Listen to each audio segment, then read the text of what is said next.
वो मान रहे हैं कि मेरा थाना जो है ना, वो उसका अधिकार हो गया कि थाना में किसी का हत्या करा देना, उसके बदले में पैसा लेना। वो मान रहे हैं कि हमारा काम ही यही है।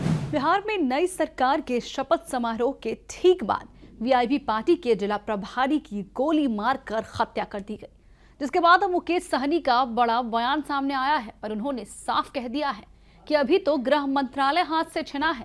अब देखिएगा कैसे धीरे धीरे बिहार अपराध का गढ़ बनता है। आपको मुकेश सहनी का बयान भी सुनाएंगे कि कमिश्नर सहनी की हत्या को लेकर मुकेश सहनी ने क्या कुछ कहा है। नमस्कार, मैं हूं शालिनी सिंह और आप देख रहे हैं दर्श न्यूज। बिहार में विधानसभा चुनाव के दौरान मुकेश सहनी ने यह दावा किया था कि बिहार में महागठबंधन की सरकार बनेगी और सन ऑफ मल्लाह यानी कि मुकेश सहनी उप मुख्यमंत्री होंगे और बिहार से अपराध की जड़ को हिलाकर रख देंगे, बिहार से अपराध को खत्म करेंगे। लेकिन उन्होंने साफ कह दिया है अब, क्योंकि उनके पार्टी के जिला प्रभारी की गोली मारकर हत्या हुई है, जिसके बाद मुकेश सहनी बेहद गुस्से में है और उन्होंने साफ कह दिया है कि अभी तो गृह मंत्रालय हाथ से गया है। अगर हमारी सरकार होती तो मैं और तेजस्वी यादव मिलकर बिहार में शांति कायम करने की पूरी कोशिश करते और अपराध का रेट बिल्कुल कम हो जाता। लेकिन कामेश्वर सहनी की हत्या ने यह साफ कर दिया है कि किस तरीके से एनडीए की सरकार सत्ता का दुरुपयोग कर रही है, किस तरीके से क्राइम रेट लगातार बढ़ते जा रहे हैं। जैसे ही एनडीए की जीत हुई है, प्रचंड जीत हुई है, अपराध का रेट भी लगातार ग्राफ ऊपर की ओर जा रहा है। नीतीश कुमार अपराध को रोकने में सक्षम नहीं है। आइए तो सबसे पहले आपको मुकेश सहनी का बयान सुना देते हैं कि किस तरीके से मुकेश सहनी गुस्से में है और अपने पार्टी के जिला प्रभारी के हत्या के बाद बयान दिए। स्वर्गीय कामेश्वर जी का हत्या हो गया, जो आप लोगों को जानकारी में है। हमारे पार्टी के जिला प्रभारी थे, उसको आपसी रंजिश के कारण लोगों ने हत्या किया है। प्रशासन से हम लोगों ने बात किया है और ये सरकार जो है अपराध को संरक्षण देने वाला सरकार है।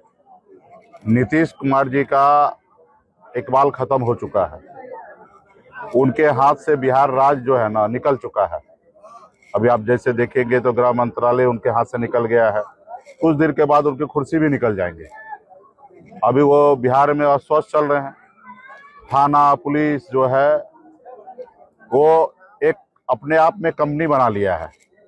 वो मान रहे हैं कि मेरा थाना जो है ना, वो उसका अधिकार हो गया कि थाना में किसी का हत्या करा देना, उसके बदले में पैसा लेना। वो मान रहे हैं कि हमारा काम ही यही है, दारू बेचवाना, होम डिलीवरी कराना। उनको ये नहीं मालूम है कि हमको तनख्वाह मिल रहा है जनता का सेवा करने के लिए, जनता का रक्षा करने के लिए। ये थाना प्रभारी हो या डीएसपी हो, एसपी हो या वरीय पदाधिकारी, सब लोग पैसा राज्य में उगाही करने में लगे हुए हैं। किन्हीं को जनता का कहीं हत्या हो रहा, मर्डर हो रहा, लूट हो रहा, किसी को कोई फर्क नहीं पड़ता है। किसी को कोई डर नहीं है कि अगर हमारे क्षेत्र में इस तरीके से घटना हो रहा है, पब्लिक क्या करेगा, हमारे ऊपर का सीनियर पदाधिकारी क्या करेगा, उनके ऊपर का सरकार क्या करेगा। किसी थाना प्रभारी हो या अधिकारी हो, किसी को इस सबसे कोई लेना देना नहीं है। तो इसके लिए हम लोग आए हैं, परिवार से मिले हैं। थाना पुलिस सबसे आग्रह कर रहा हूं कि परिवार को न्याय दे, नहीं तो इस तरीके से जिस तरीके से घटना हो रहा है, और सिर्फ यहाँ का नहीं पूरे बिहार में हो रहा है, फिर एक रोज जनता जब रोड पे खड़ा होगा तब इन लोगों को समझ में आएगा। और ऐसा दिन आएगा जब अगर ये लोग अगर सही से अगर अपना काम को सही से नहीं करेंगे तो एक समय आएगा जब जनता खड़ा होगा तो इन लोगों को भागना पड़ेगा। ये हमने अभी सब आग्रह किए हैं कि हमें पूरा विश्वास है कि न्याय इन परिवार को मिले। नहीं मिलेगा तो फिर आने वाले समय में हम लोग देखेंगे क्या करना है, लेकिन अभी तो फिलहाल हम लोग भरोसा कर रहे हैं। धन्यवाद। तो सुना आपने, एक तरफ जहां एनडीए ये दावा कर रही है कि हमारी सरकार आई है, अब हम अलग अलग मॉडल्स पे काम करेंगे, अपराध को रोका जाएगा। यहां तक कि सम्राट चौधरी ने 400 लोगों का एक लिस्ट भी तैयार कर लिया है ताकि बिहार में अपराध को रोका जा सके, महिलाओं की सुरक्षा की बात हो सके, महिला सुरक्षित फील कर सके। लेकिन इस वक्त जो मुकेश सहनी ने बड़ा बयान दिया है, इससे यह साफ होता है कि एनडीए की सत्ता में अपराध का ग्राफ लगातार बढ़ता जा रहा है। बहरहाल इस खबर में इतना ही। बने रहे हमारे साथ और देखते रहे दर्श न्यूज।